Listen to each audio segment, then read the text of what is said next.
Hello, my name is Kevin, and I'm here with Team Top Deck, and I'm here to introduce a video series for Team Top Deck called Make Jund Great Again. This is essentially a video series highlighting my testing with the Jund, with Modern Jund, and this video will serve as a primer as well as a deck tech for what I have right now. So, what is Jund? Jund is a mid-range control deck which tries to play the long game through various means such as your creatures, your discard spells, your planeswalkers, and this attacks through multiple angles. So basically, the main game plan is to disrupt your opponent's game plan, and land a threat such as Tarmogoyf, Huntmaster of the Fells, Dark Confidant to pressure your opponent. You can also pressure your opponent through multiple angles through Liliana the Veil and Liliana Last Hope, which is right now in the main board. I can see going for Liliana the Veil. So why should you play Jund, or why shouldn't you play Jund? You should play Jund if you like playing a fair game. Jund is the poster child of the fair deck, and you enjoy interacting with your opponent. If you like grindy matchups and long games, would you slowly piece together a victory? Jund is for you.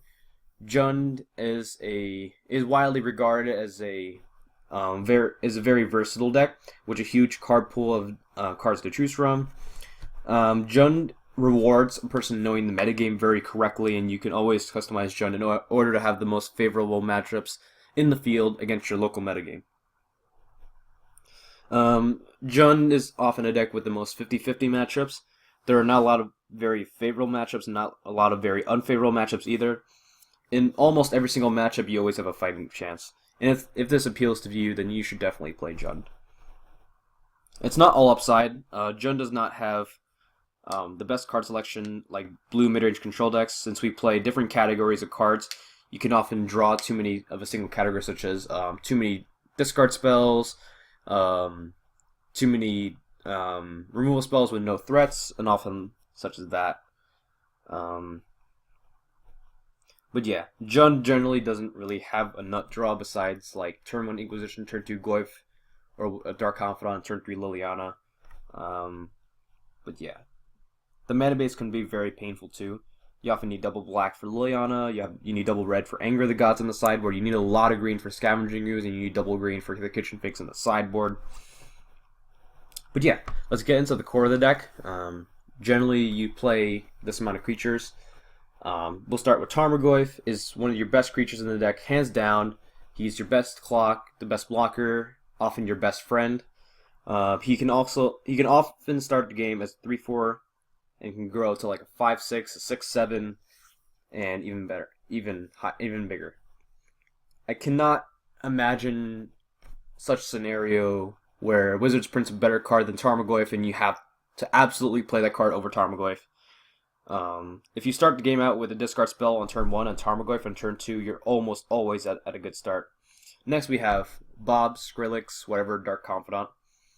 This is also one of the most powerful 2-drops, which one of the main ways to generate card advantage. Even though it's a very powerful card, you often play 4 of these. You often can take a sizable amount of damage, but not at the same time, because your curve is a lot lower than decks like Abzan. The last staple in the deck is Scavenging Ooze. If left unchecked, this creature can just turn a game on its own. It gains life. It can be a very fast clock. It can grow to often like a 5/5, a 6/6, and even bigger. It's very good against cards like Snapcaster Mage and persistent creatures such as Kitchen Finks. It's not the best creature on turn 2. Often it'll take some time before you can spend the mana to grow the ooze, and they're not great in multiples. Often they play 2 or 3. They don't play well with each other. You often just want to draw 1. Or 2 if you know your opponent has a removal spell. There are various iterations, such as the Grimflayer version usually combines with different cards, such as Seal of Fire, and etc. But I don't think that's the direction you want to go with Jund right now. Often there's creatures that are well suited in metagame. Right now I have 2 Huntmaster, 1 Piankir Nalaar. Huntmaster is just a very good value creature. That and Pinkir Nalar is basically Jund's Lingering Souls, and being able to shoot the Thopters on creatures can be really relevant and against decks like Affinity, Infect, etc. Hunt Master of the Fells, if you keep transforming him, he can often just take over a game.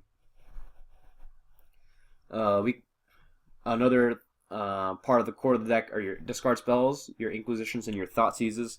The most powerful discard spell we can play is Thought Seize. It deals with basically everything you need to deal with.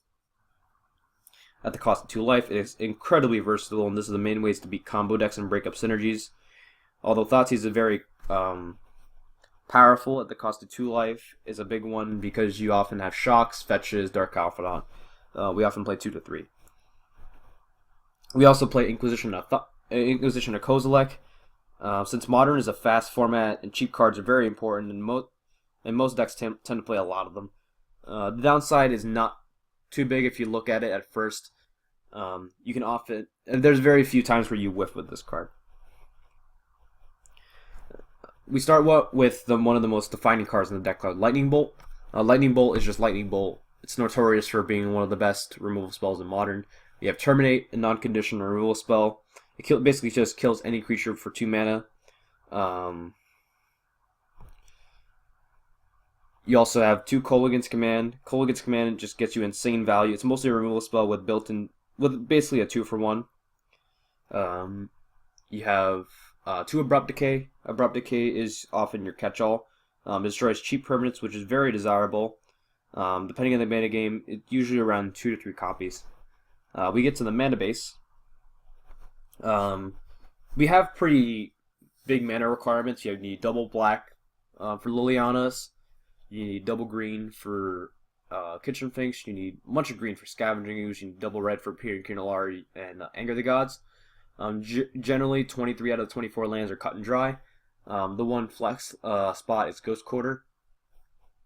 Ghost Quarter, this is the flex spot, so it gives me finely tuned to whatever is going on in your local metagame, but the rest of this mana base is just cut and dry.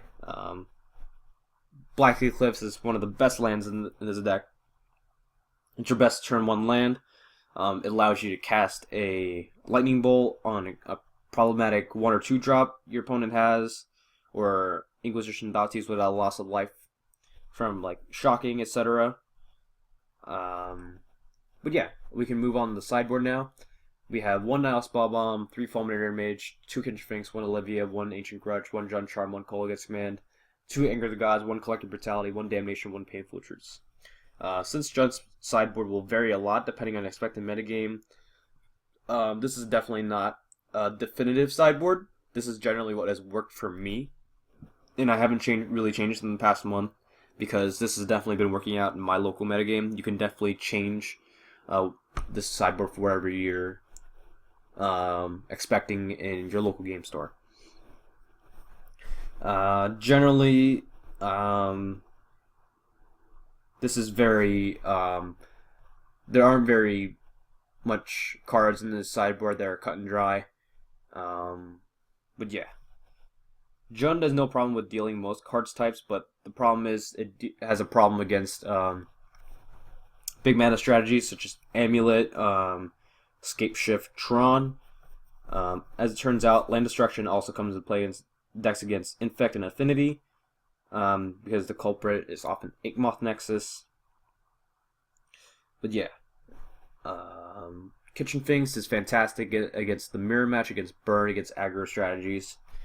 But generally, the name of the game is value. We have the 3rd Kolaghan's Command on the sideboard. It's great against, obviously, as I mentioned earlier, against the mirror match against Affinity. But yeah, this sideboard is definitely not 100% always right. It can always be tuned for your metagame, as I mentioned earlier.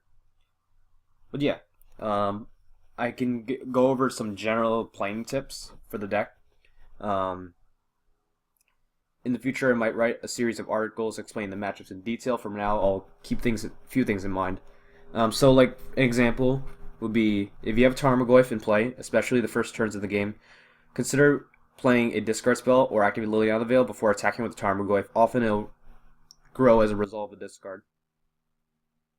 If you have multiple fetch lands, since you run 4 Verdant Catacombs, 1 Void of Foothills, 3 Bloodstained Mire, use Verdant Catacombs as the last one, since it is able to not only fetch all the shock lands, but also a forest or swamp if you want.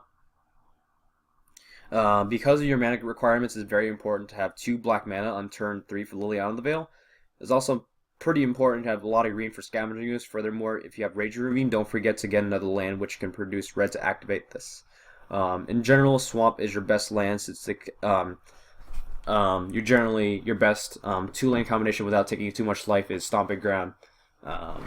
Swamp because you can cast all your cards such as Abrupt Decay, Terminate, Scavenging Ooze, etc.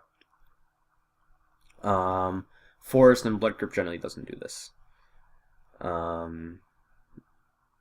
If you have Dark Confidant and Scavenging Ooze in play and you have a low life total, you can exile creatures, do the Dark Confidant trigger, etc. And also, one thing that people often don't know is that you can activate Rage Ravine multiple times. So let's say you have Rage Ravine and 8 mana sources. You can activate Rage Ravine twice to get 2 +1/+ encounters. It's a faster way to deal with your opponent, to kill your opponent if you know your opponent has no removal spells in hand. But yeah, I hope this video gives you a better idea of how Jund works and the most common options you have for your main board and sideboard. If you like being rewarded for being prepared and knowing how each matchup should be played, Jund might be the deck for you. But yeah, thank you for watching, and I'll see you next time.